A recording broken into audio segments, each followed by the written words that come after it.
Chairs भी अपने घर से लाए और इन्होंने कैंप बनाया हुआ है, बावजूद कि पुलिस सारे कैंप उखाड़ कर ले गई है। हमारी जो ट्रांसपोर्ट थी वो मुख्तलिफ थानों के अंदर बंद है। बिस्मिल्लाहिर्रहमानिर्रहीम, इय्याका नअबुदु व इय्याका नस्तईन।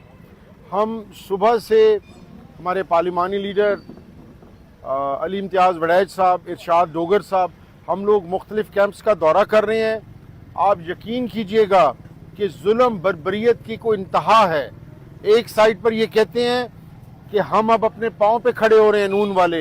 हालत ये है कि हमारे तकरीबन 99% कैंप्स जो है इन्होंने उखाड़ लिए। पुलिस गर्दी की इंतहा की, इन्होंने हमारे वर्कर्स को पकड़ा, इन्होंने हमारे कैंप्स उखाड़ लिए। हम इस जगह इस कैंप पर मौजूद है, आप देखिए हमारा कैंप है ही नहीं।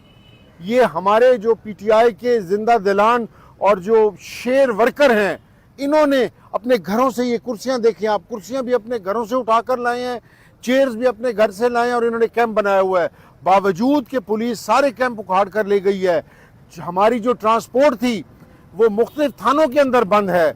और यहाँ मैं बताता चलूँ, ये वो पोलिंग स्टेशन है या ये वो पोलिंग कैंप है जहाँ हमारा 25 नवंबर को, हमारा 25 मई को हमारा भाई है चौधरी फैसल जो है वो अब्बास, ये शहीद हुए थे। ये उनका घर है और ये उनके भाई मेरे साथ मौजूद हैं।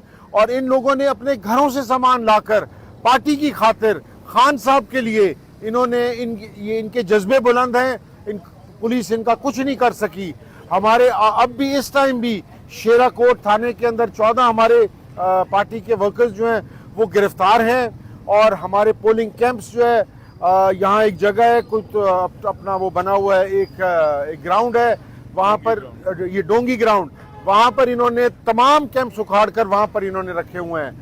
जुल्म फिर जुल्म है, जुल्म इंशाल्लाह मिटेगा और आज शाम हक की फतह होगी इंशाल्लाह।